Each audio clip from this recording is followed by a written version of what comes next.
unpacking scriptures on every page, beautifully written. How did God respond to you after that initial prayer?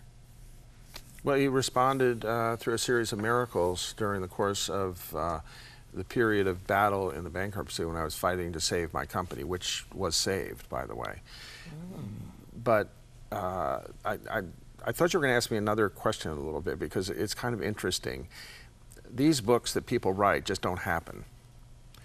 In my case, I started reading scripture every day.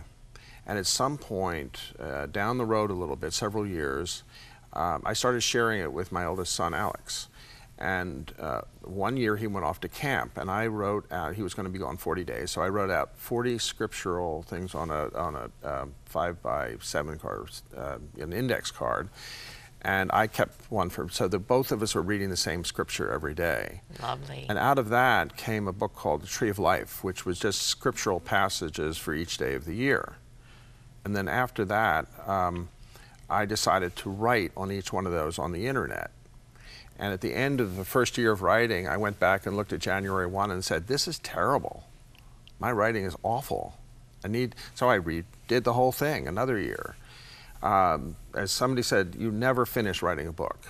But what you have to do with a book is to honor God. And with what my writing is attempting not to honor myself, not to elevate myself, but to honor God in my words, so that I am helping my others and myself understand the passage for that day. How did your family respond to the new man, the spiritual man that was emerging in their home? They like me better. My oldest son actually works for my company. He's a director of sales. He's 31 years old, just got married last September, and is doing great, and he has my book on his desk. I'm not sure he reads it, but he does. Wonderful. He does have it. Proud of his dad. 4 books you've written. There's another book. We promised to talk about it. O.J. Simpson. How did you become involved in that drama? Well, it's a long story, and I don't have. Just. We have to make it. The real story is that HarperCollins, a large New York publisher, paid O.J. Simpson $1 million to do this book. They were going to stealthily publish it with great media acclaim. The Goldman family stopped it. They raised their voice, and everybody militantly got up against the book. So the book was not published. The Goldmans then went and won the rights to the book as a way of O.J. Simpson paying them back. And that's when I became involved. I worked for the Goldman family, who was working for justice. And at the end of the day, I felt that my involvement with them to help them publish the book was to help the Goldmans get some restitution, some justice from O.J. Simpson. And it worked out that way. You know, the audacity of his writing, If I Did It, it just disturbed me even to read that title again in preparing for this interview. Just to catch up on the facts, he was convicted. First of all, he was acquitted in 1995 of the murders of Nicole Simpson and Ron Goodman, but then convicted in 2008, sentenced to 33 years in prison for a variety of crimes, including kidnapping, theft. Right. Do you feel that the publishing of that book helped to put him there? We know through depositions that actually what he did in Las Vegas that got him into so much trouble was his attempt to steal publicity from the Goldmans, who were going on Oprah to talk about the book.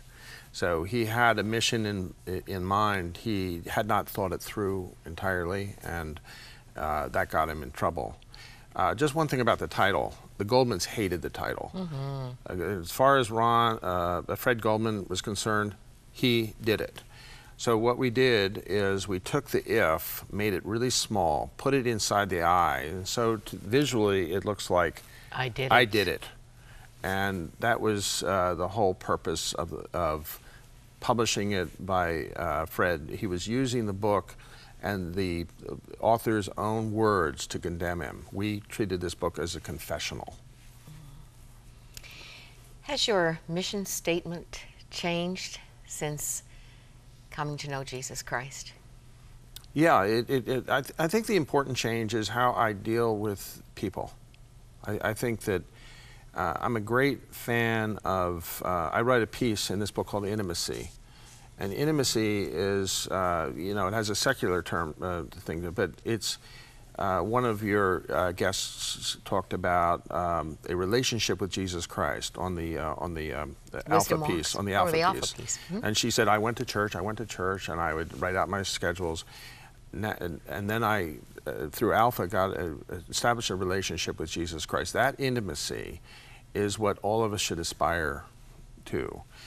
And it works itself out in how we work and relate to other people, even people that may not be Christians, may have another faith, may have no faith at all. But it's our example, day in and day out, that I think really counts. And I don't have to try to be that way. I think that I naturally have become that way of caring about the people that I work with, I work for in terms of publishers, authors I work with.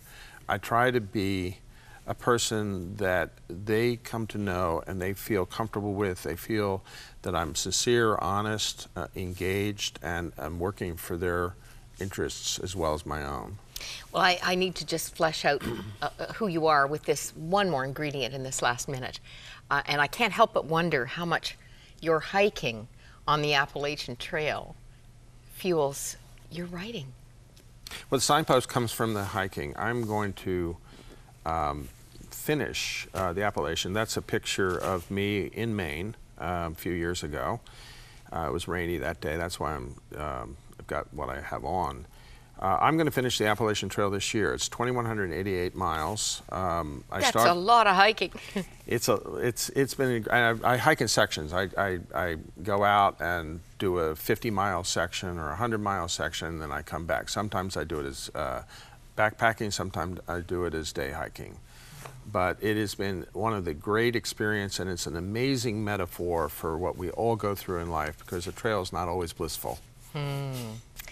Very inspiring, wonderful story, and a lovely devotional book. Signposts. Available, Eric? Everywhere. Everywhere. I'm sure. And I thought it was very timely.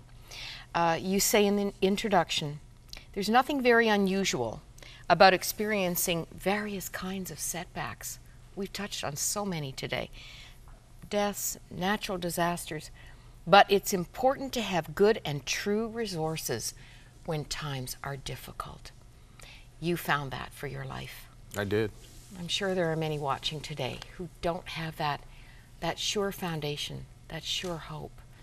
And as C.S. Lewis said, we're just going to slide into meaninglessness and despair if we don't have the one who cannot be shaken.